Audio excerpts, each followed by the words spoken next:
여호와께 돌아가자라는 제목으로 하나님의 말씀을 나누고자 합니다. 저 한번 따라해 보실까요? 여호와께 돌아가자. 아멘.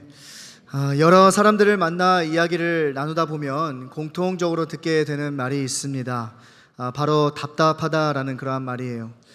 재정적으로도 답답하고 또 자녀 문제로 답답하고 관계 속에서 답답함을 느끼면서 또 세상을 보아도 답답하고 또 문득 내 삶을 돌아보니 또 마음이 막힌 것처럼 답답하기도 합니다.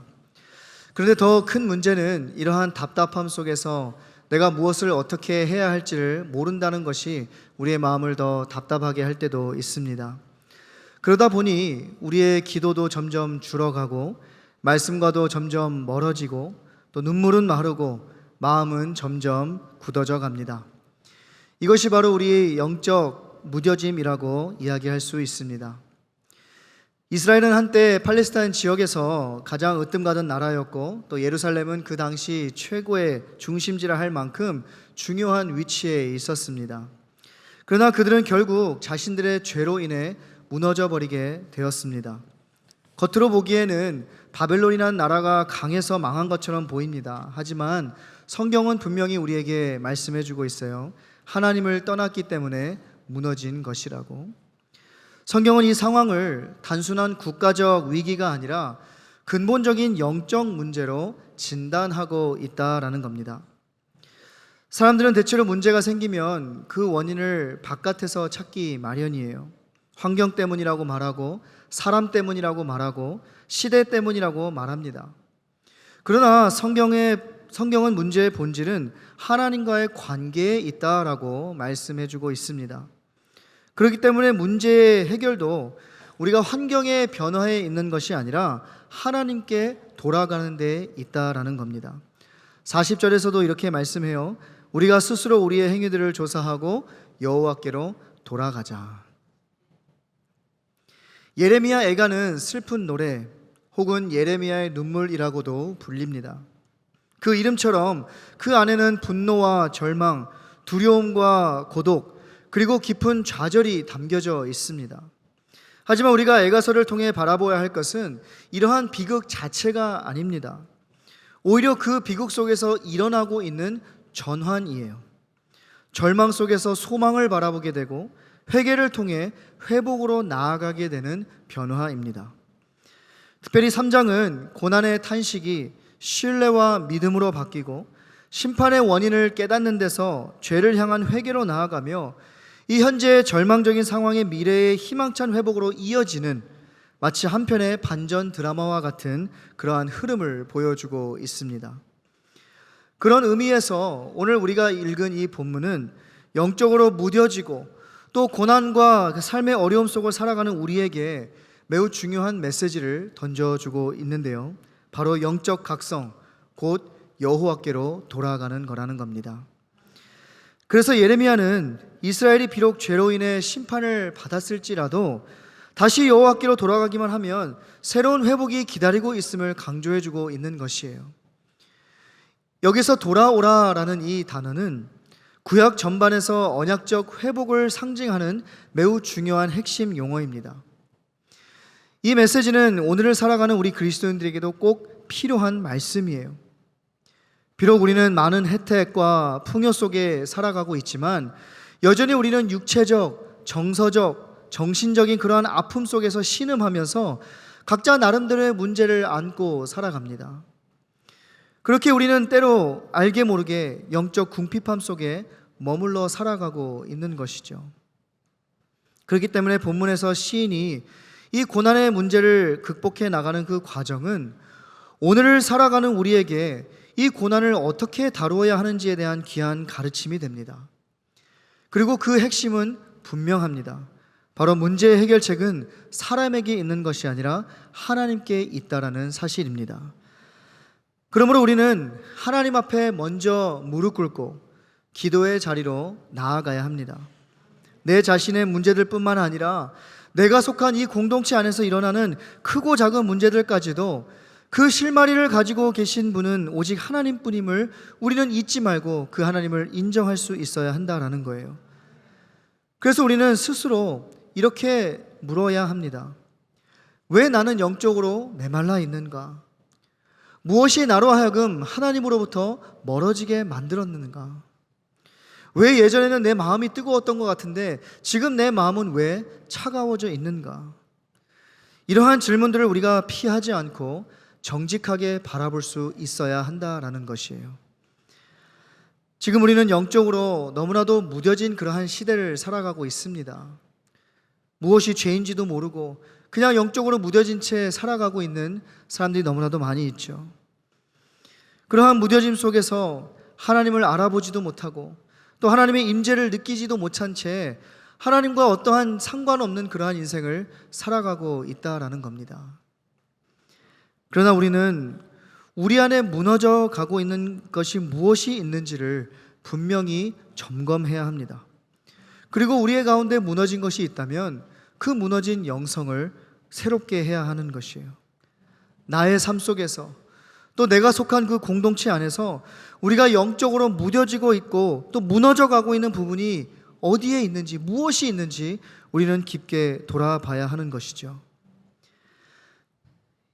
예레미야는 이스라엘 백성들에게 여호와께 돌아가자라고 권면하면서 가장 먼저 지금까지의 행동을 살피자라고 말합니다. 자, 여기에서 행위를 살핀다라는 그 말은 이스라엘이 왜 이러한 어려움에 이르게 되었는지 그 원인을 찾으려는 반성의 자세를 의미합니다. 즉 현재의 어려움 속에서 하나님을 그냥 원망하기보다 오히려 회개로 나아가야 함을 촉구하고 있는 것이에요. 그리고 그 회개의 출발점이 바로 자신들의 지난 삶을 세심하게 돌아보고 정직하게 인정하는 데 있음을 강조하고 있는 거예요. 우리가 지난 시간을 지나오면서 하나님 앞에 잘못한 것은 무엇인지, 내가 하나님 앞에 죄를 지었던 것은 무엇이었는지 그것들을 인식하는 것, 또 그거를 반성하는 것, 그것이 바로 여호와께로 돌아가는 첫걸음이 된다라는 것이에요. 여기서 돌아간다라는 것은 곧 회개를 의미합니다. 지금까지 내 마음대로 살아왔던, 내 기준과 내 뜻대로 살아왔던 그 길을, 그 방법을 내려놓고 이제는 하나님이 원하시는 삶의 방식으로 살아가겠다라는 그러한 분명한 결단을 의미하는 것이에요. 여러분, 그러나 이것은 쉬운 일이 아닙니다. 왜냐하면 우리는 본성적으로 자신의 죄를 인정하지 않으려 하기 때문에 그래요. 참 다른 사람들의 잘못과 죄는 그렇게 잘 보이는데 정작 자신의 잘못은 보지 못하는 그러한 경향이 우리 인간들에게는 있다라는 것이죠. 그래서 청교도 신학자 토마스 왓슨 목사님은 참된 회개를 6가지로 설명했습니다. 첫째는 죄를 보는 것, 둘째는 죄를 슬퍼하는 것, 셋째는 죄를 고백하는 것, 넷째는 죄를 부끄러워하는 것, 다섯 번째는 죄를 미워하는 것, 여섯 번째는 죄에서 돌이키는 것.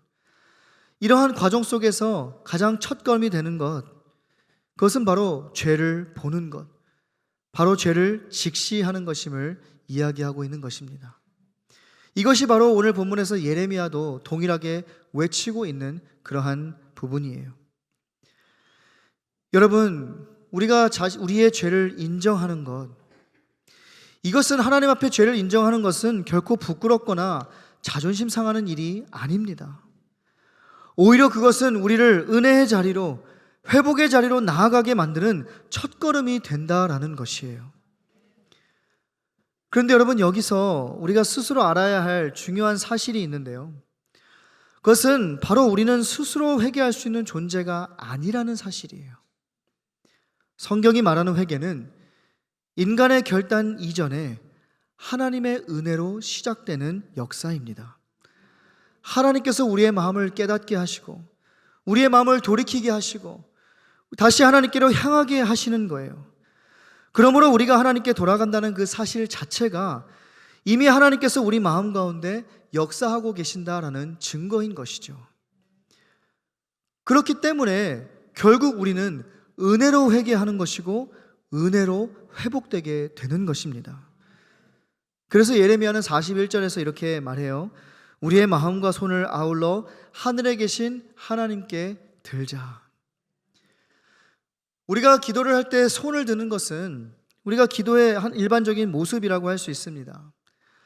그러나 예레미야는 단지 손만 드는 그러한 형식적인 기도에 머물지 말고 마음까지 함께 드리는 진정한 회개의 기도를 드리자라고 말하고 있는 것이에요. 그렇습니다, 여러분. 기도는 단순히 입술의 문제가 아니라 우리의 마음의 문제입니다. 외적인 행동과 내적인 순종이 함께 가야 한다는 거예요. 이어지는 42절과 42절부터 47절에서 예레미야는 자신들의 죄를 인정하며 이 하나님께 마음을 쏟아내듯 기도합니다. 그 고백은 매우 솔직하고 깊은 통해가 담겨져 있습니다. 이 예레미야의 간절한 고백의 기도를 한번 들어보십시오. 42절부터 47절까지 말씀입니다. 읽어드리겠습니다. 시작. 우리의 범죄함과 우리의 반역함을 주께서 사하지 아니하시고 진노로 자신을 가리시고 우리를 추격하시며 죽이시고 긍휼을 베풀지 아니하셨나이다. 주께서 구름으로 자신을 가리사 기도가 상달되지 못하게 하시고 우리를 문나라 가운데에서 쓰레기와 폐물로 삼으셨으므로 우리의 모든 원수들이 우리를 향하여 그들의 입을 크게 벌렸나이다. 두려움과 함정과 파멸과 멸망이 우리에게 임하였도다. 아멘. 열방 가운데서 하나님께 특별히 택함을 받은 그 이스라엘이 이제는 오히려 세상의 조롱이 되어버리고 마는 그러한 대상이 되어버렸습니다. 이스라엘은 본래부터 강한 나라가 아니었어요. 하나님의 주권적인 은혜와 돌보심으로 인해서 이 강대국 사이들 사이에서 한 나라로 살아남아 그 나름대로의 명성과 위치를 이어갈 수 있었던 것이었습니다. 모든 것이 하나님의 은혜였던 것이죠. 그런데 이스라엘이 그 은혜를 잊어버렸던 거예요. 그 은혜를 잊어버리니 교만해져 버린 겁니다. 자신들의 부와 힘의 그 근원이 되시는 여호와를 잊어버린 것이에요. 그 결과 이 이스라엘은 더 이상 아무런 능력도 없는 처절한 그러한 상태로 무너지고 말았습니다. 본래 하나님의 백성으로 세상의 빛과 그 소금의 역할을 감당해야 함에도 불구하고 그 삶에서 하나님이 빠지게 되자 더 이상 빛과 소금의 역할을 감당하는 사람들이 아니라 밖에 버려져 사람들에게 밟히고 조롱당하는 그러한 인생이 되어버렸던 것이었어요. 그런데 여러분, 예레미야가 지금 이러한 기도를 하고 있는데 지금 이렇게 인정하는 것이 예레미야에게는 쉬웠을까요? 그의 기도의 내용을 들어보면 얼마나 좌절스럽고 또 수치스럽고 자존심이 상할 수 있는 그러한 고백인지 우리가 느끼게 됩니다. 그리고 사실 예레미야에게 그 개인에게는 무슨 죄가 있었겠습니까?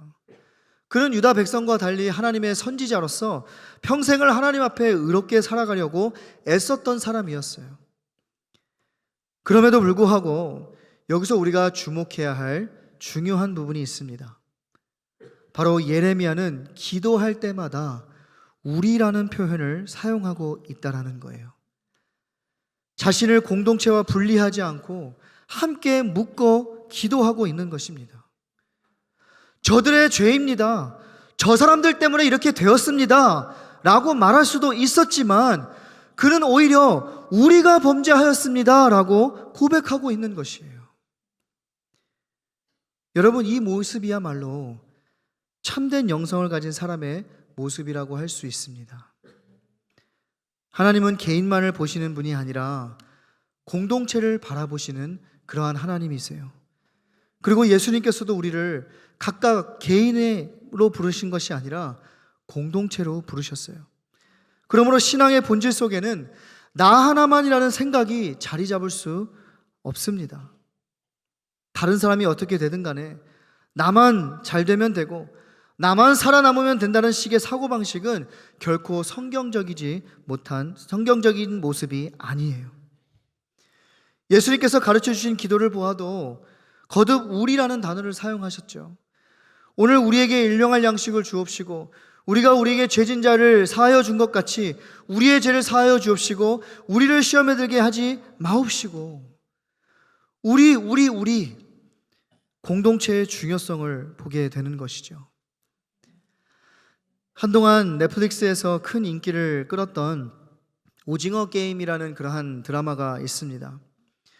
이 드라마 안에서는 자신이 살아남기 위해서라면 어떤 일도, 사람을 죽이는 것도, 어떠한 방법도 가리지 않고 끝까지 버텨 원하는 것을 얻으려는 그러한 모습을 보여주고 있는데, 어쩌면 이 시대의 현실과 사고방식을 그대로 보여주는 모습이라고 할 수 있습니다. 하지만 비록 이것이 세상의 방법이라 할지라도, 이것이 생존의 법칙이라고 할지라도 우리 믿는 사람들은 그렇게 살아서는 안 됩니다. 세상은 살아남기 위해 다른 사람을 밟으라고 말하지만 성경은 함께 회개하고 함께 돌아가라고 말씀합니다. 물론 각 사람은 각자가 행한 대로 하나님 앞에서 칭찬과 상급을 받을 수도 있고 책망과 심판을 받을 수도 있습니다.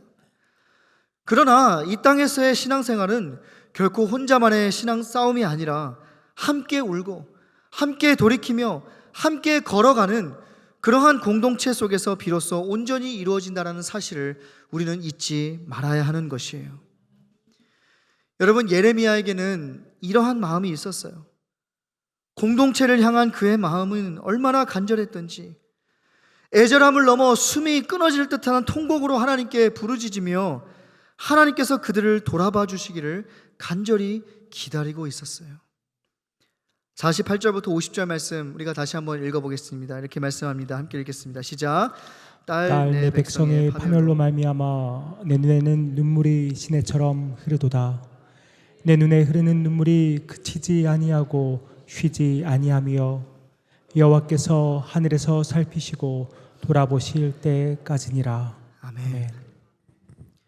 예레미야는 하나님께서 살피시고 돌아보실 때까지 자신의 눈물이 그치지 않을 것이다 라고 고백합니다.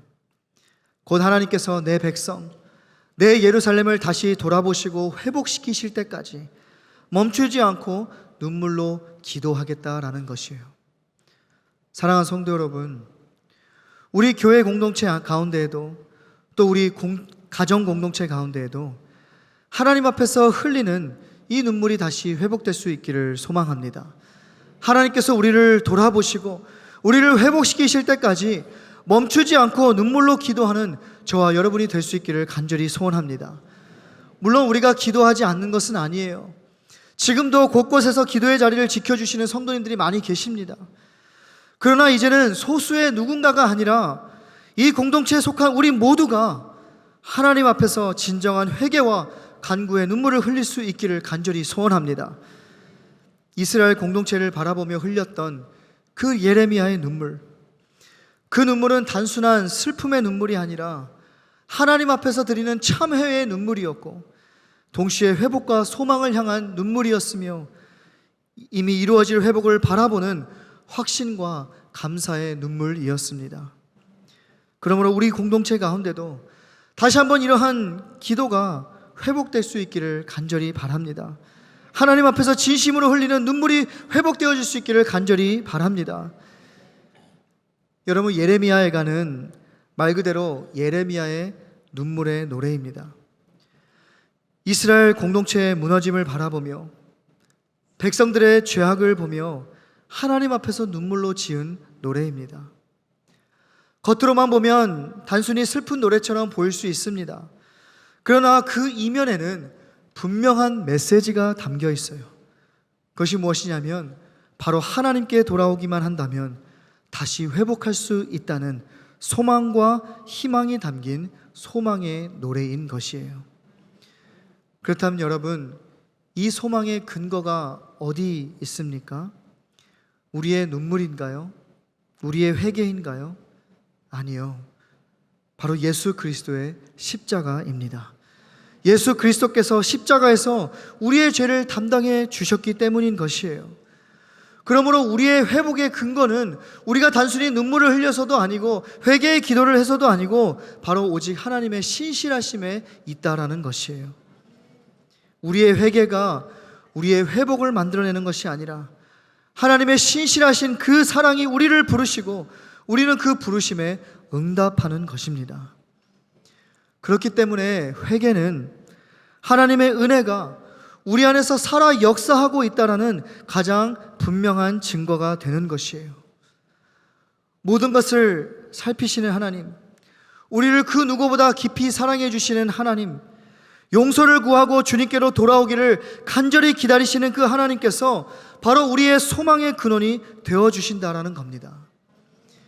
예레미야는 이 소망을 붙들고 주님 앞에 회복의 눈물을 흘리고 있는 것이에요. 사랑하는 성도 여러분, 우리의 삶에도 참 많은 어려움과 문제들이 있습니다. 그러한 것들이 우리의 마음을 빼앗아가기도 하고 하나님을 의지하기 어렵게 만들기도 하고 때로는 하나님으로부터 멀어지게 하는 죄에 이르게까지 만들기도 합니다. 그러나 우리가 어떠한 상황 속에 있다 할지라도 눈앞에 보이는 영원하지 않는 세상의 것들이나 사람의 힘과 능력을 의지하기보다 우리를 뜨겁게 사랑하시고 극진히 아끼시며 끊임없이 신실하게 돌보시는 그 하나님께서 지금도 우리의 곁에서 우리의 삶을 지켜보고 계신다는 사실을 우리는 잊지 말아야 하는 것이에요. 하나님은 크신 능력으로 우리의 문제를 다 알고 계시고 그 해결의 길 또한 가지고 계시는 분이십니다. 그리고 신실하심으로 우리의 삶을 지켜보호하시고 끝까지 인도해 주시는 분이세요. 그러므로 우리는 그 주님을 바라보며 혹시 우리 가운데 그러나 하나님을 의심하고 있는 모습이 있지는 않은지, 내가 그 하나님을 믿고 신뢰한다고 말은 하지만 우리가 그 하나님을 온전히 신뢰하지 못하여서 기도의 자리에서 멀어지고 있는 것은 아닌지, 혹시 하나님의 임재 가운데 우리가 너무 멀리 와버린, 어긋나 버린 그러한 삶의 자리가 있지는 않은지, 그러한 자리가 있다면 다시 한번 여호와께로 돌이키는 은혜가 우리 모두에게 있어지기를 간절히 소원합니다. 비록 우리가 힘든 상황 가운데 있다 할지라도, 마음이 지치고 영적으로 무뎌져 가고 있다 할지라도 하나님의 말씀을 붙들고 순종하기조차 버겁게 만드는 삶의 무게가 있다 할지라도 우리는 하나님의 말씀을 받은 사람들이기에 끝까지 순종의 길, 의의 길에서 떠나지 말아야 하는 것입니다. 비록 하나님의 손길이 눈에 보이지 않고 느껴지지 않는 그러한 순간이 있다 할지라도 여전히 우리를 신실하게 끊임없이 돌보고 계시는 그 주님을 의지하실 수 있기를 바랍니다. 삶의 문제 앞에서, 세상 앞에서 무너져 울기보다 하나님 앞에서 울 수 있는 여러분이 될 수 있기를 바랍니다. 여러분, 우리가 힘들 때, 갈 곳을 잃어 방황할 때, 무엇을 어떻게 해야 할지 알지 모를 때에도 우리가 바라볼 곳이 있다라는 것, 우리가 돌아갈 곳이 있다라는 것, 우리가 어디로 가면 다시 시작할 수 있는지, 어디로 가면 답을 얻을 수 있는지를 알고 있다는 그 사실이야말로 이것이 얼마나 큰 은혜이며 참된 축복이겠습니까? 그러므로 우리는 우리 스스로를 돌아보아야 해요. 혹시 죄와 탐욕으로 우리의 마음이 굳어져 있지는 않은지, 말씀을 듣고도 들으려 하지 않는 것은 아닌지, 순종해야 할 말씀 앞에서 피하고 거부하고 있는 것은 아닌지 우리의 모습을 정직하게 바라보고 회개하며 하나님께로 우리의 삶을 다시 돌이켜야 한다라는 거예요. 근데 여러분, 이것이 말처럼 쉬운 일은 아닙니다. 우리가 살아가는 현실 속에서 하나님의 말씀에 순종하며 살아가는 길은 절대로 편안하고 쉬운 길이 아니라 주님께서 말씀하신 것처럼 어쩌면 좁고 험하며 때로는 불편한 길일 수도 있습니다. 그 길에는 아픔이 따르고 희생이 따를 수도 있어요. 하지만 그럼에도 불구하고 주님의 말씀을 따라 걸어가는 그 길은 생명의 길이기 때문에 우리는 반드시 그 길을 걸어가야 한다라는 겁니다. 흔들리지 말고 좌로나 우로나 치우치지 말고 끝까지 그 길을 걸어가야 하는 것이에요. 왜냐하면 우리가 넘어지고 실패하는 순간에도 우리에게 여호와께로 돌아오라고 끊임없이 부르시는 신실하신 하나님의 음성이 있기 때문에 그렇습니다. 거듭되는 실패와 죄 가운데 살아가면서도 하나님께서는 우리를 바른 길로, 승리의 길로 이끄시려는 변함없는 마음을 가지고 계시는 분이세요. 왜냐하면 우리는 하나님께서 주권적으로 택하신 하나님의 백성이요 하나님의 자녀들이기 때문에 그렇습니다. 말씀을 정리하고자 합니다. 사랑하는 성도 여러분, 혹시 여러분의 삶 가운데 영적으로 메말라 있는 분 있으신가요? 기도가 잘 나오지 않는 분 있으신가요?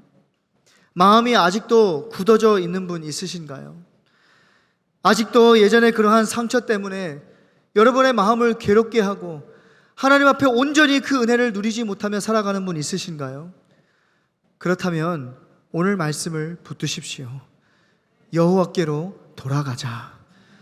하나님께로부터 멀어지고 영적으로 무뎌져 버린 그 자리를 박차고 일어나서 다시 한번 우리 모두 여호와께 돌아가기를 원합니다.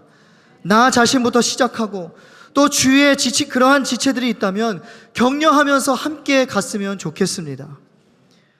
우리가 돌아갈 곳이 있다는 것, 이것은 엄청난 은혜예요. 다시 시작할 수 있는 길이 있다는 것, 다시 하나님께 나아갈 수 있다는 것, 여러분, 이것이 은혜인 것이에요. 여러분이 돌아가야 할 기도의 자리가 있으시죠? 돌아가야 할 예배의 자리가 있으시죠? 한때는 여러분의 눈물이 머물렀던 자리, 헌신과 섬김의 열정이 머물렀던 자리, 주님을 뜨겁게 만났던 자리, 여러분 이러한 자리가 있으실 거라 생각됩니다. 그렇다면 더 이상 라떼는 말이야 라고 하면서 그 시간들을 추억만 하는 것이 아니라 내가 예전에는 이런 자리에 있었어, 내가 예전에는 이런 거 다 해봤어 라고 말하면서 그때를 추억하는 것에서 머무는 것이 아니라 다시 우리가 머물러야 할 그 자리로 돌아가겠다라는 그러한 결단이 있어지기를 주님의 이름으로 축복합니다. 다시 헌신의 자리로, 다시 기도의 자리로, 다시 희생의 자리로, 다시 섬김의 자리로, 다시 사랑의 자리로 주님 앞에 나올 수 있는 우리 모두가 될 수 있기를 주님의 이름으로 축복합니다. 여러분, 우리가 먼저 돌이켜야 세상 사람들도, 믿음이 연약한 사람들도 어디로 돌아가야 할지 알지 않겠어요? 우리가 돌이켜야 우리의 자녀들도 어디로 돌아가야 할지, 저들이 있어야 하는 자리가 어디일지 알지 않겠습니까? 참된 성도는 예수님 앞에 나와야 합니다. 십자가 그늘 앞에 나와야 합니다. 성도라고 죄를 짓지 않는 것이 아니에요. 하지만 죄를 지을 수밖에 없는 연약한 존재라고 할지라도 그 은혜의 보좌 앞에 나아오는 것, 회개하며 여호와께로 돌아오는 것, 이것이 바로 예수 그리스도의 보혈의 은혜를 입은 자들의 특권인 것입니다. 우리가 마지막으로 부를 찬양이 여호와께 돌아가자라는 찬양인데요, 그 찬양의 가사가 이래요. 내 백성이 나를 떠나 돌아섰지만 내 사랑이 내 백성은 포기 못하니 내 모든 것 내어주고 나 그들을 얻으리라. 여호와께 돌아가자. 우린 돌아서도 그는 변치 않네. 여호와께 돌아가자. 우린 넘어져도 그 사랑 영원하네. 이 찬양은 우리가 먼저 돌아가는 것이 아니라 하나님이 먼저 포기하지 않으신다라는 고백입니다. 우리가 완벽해서 돌아갈 수 있는 것이 아니에요. 우리가 믿음이 좋아서 돌아갈 수 있는 것이 아니에요. 은혜가 있기 때문에 돌아갈 수 있는 겁니다. 십자가가 있기 때문에 다시 시작할 수 있는 것이에요. 비록 우리는 죄로 인해 주님을 떠날 수밖에 없는 돌아설 때가 많이 있지만 우리를 너무 사랑하셔서 우리를 포기하지 못하시는 하나님, 우리를 얻기 위해 자신의 모든 것을 내어주신 하나님, 변치 않는 사랑으로 우리를 기다려주시는 하나님, 이러한 하나님 앞으로 돌아가 다시 눈물로 시작하십시오. 하루 시간을 정해놓고 하나님 앞에 나아가세요. 하나님, 제 안에 돌이켜야 할 것을 보여주십시오. 이 기도에서부터 회복은 시작될 것입니다. 그러므로 오늘 이 자리가 하나님께 돌아가는 그 첫 걸음이 되시기를 간절히 소원합니다. 그리하여 하나님께서 우리의 삶을 돌이켜주시고 하나님이 원하시는 삶을 살아갈 뿐만이 아니라 우리가 함께 주님의 몸된 공동체를 이루어 함께 주신 그 사명을 끝까지 감당하는 사랑하는 우리 모든 뉴장의 성도님들과 우리 뉴장이 될 수 있기를 주님의 이름으로 간절히 축원합니다. 함께 기도하겠습니다. 하나님 아버지 감사합니다.